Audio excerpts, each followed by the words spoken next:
Hi, I'm Kenneth. I'm the editor at Seedly. It's a one-stop platform that helps you to make smarter personal finance decisions. So you finally gotten engaged. First off, congratulations. Now comes the really big part. To think about how much you have to start budgeting in order to save up for your wedding. So how do you think about how to save for your wedding? First, you need to create a budget.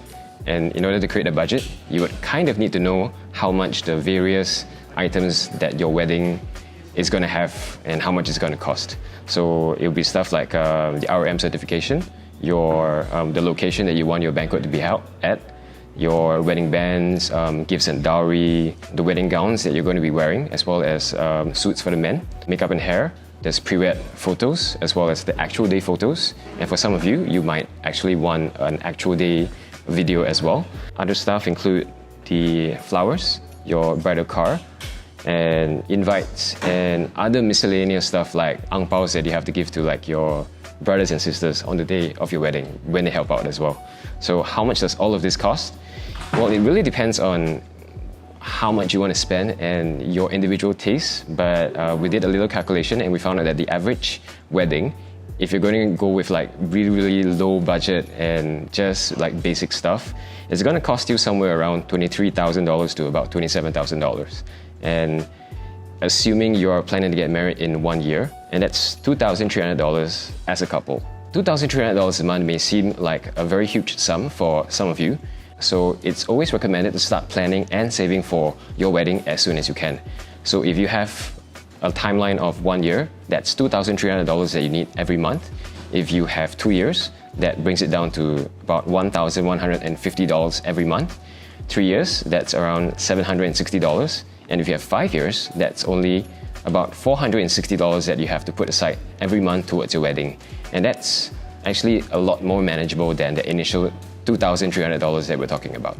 So once you have your wedding budget in mind, say for example that $27,000 that you need for your dream wedding, what you have to do next is to sit down with your partner and have a very open conversation about how you guys would like to contribute and pay for the wedding together.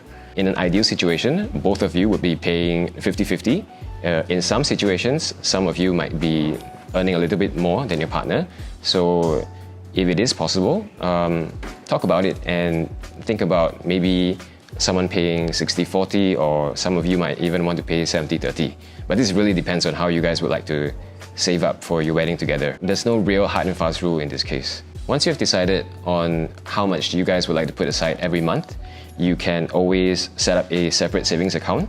And one of the best accounts that you can use would be a high interest savings account.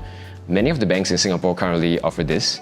And a best way to be able to find out like what's the best savings account for you would be to use the Seedly tool that we have that allows you to compare across the board different banks, as well as to find like the best savings account for you. With this separate savings account, you know for sure that you will always be putting aside a sum of money every month. So stick to that. Automate this process if you can. So every month your pay comes in, the next day it automatically goes into this particular savings account and you won't have to think about it. And when the time comes, when you have to start paying for your wedding, it's there for you to use it if you need it. Now that you have set up your wedding budget and have figured out how you want to save up every month for your wedding, it's time to start thinking how you would like to pay for your expenses. And the best way to pay for your expenses would be to use a credit card. Okay, why do you want to do this?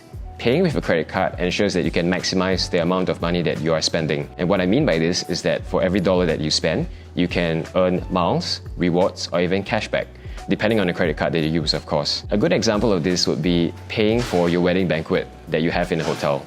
A lot of hotels usually offer installment payments, so what you can do is you can choose to start paying for your wedding even before your wedding happens. So you can always ask for like a 30-30-40 split, so you can start paying 30% 2 months in advance, then another 30% 1 month in advance, and on the final day, pay the last 40% so that you can make your payment in full.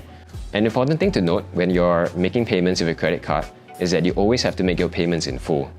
This is very important because if you do not make your payments in full, what happens is that the interest will continue rolling and you'll end up paying more than what you initially expected to pay. So you've set up your budget and you've figured out how you want to start saving for your wedding, and you've also thought about how you want to pay for your expenses.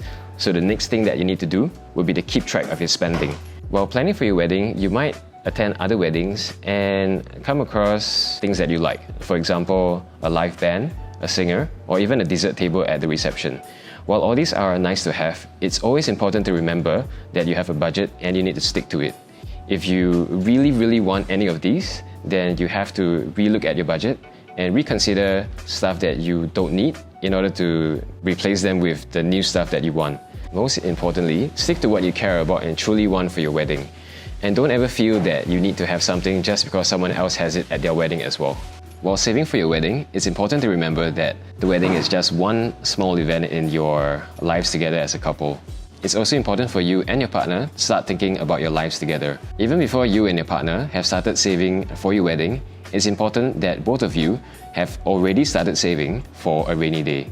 This could be a fund that you need to tap into for any emergencies, or in a worst case scenario, touch wood, either of you lose your jobs.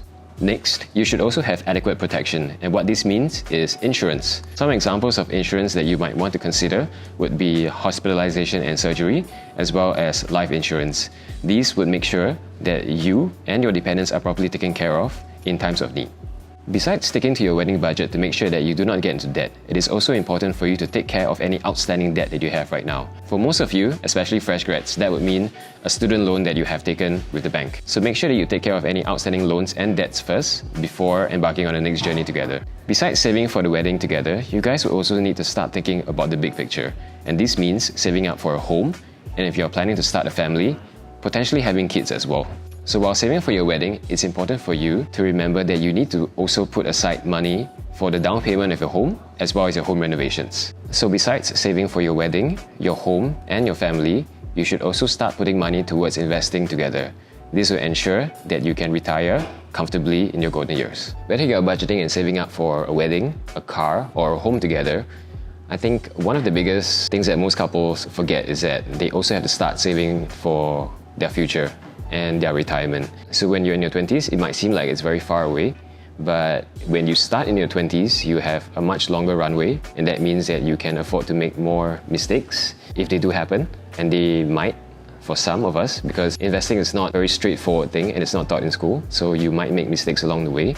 So if you're younger, with a longer runway, you can afford to make more mistakes than you can if you are, let's say, 40 years old, and you realize that your retirement is in about 20 years' time and you don't really have that much time for you to make that many mistakes along the way.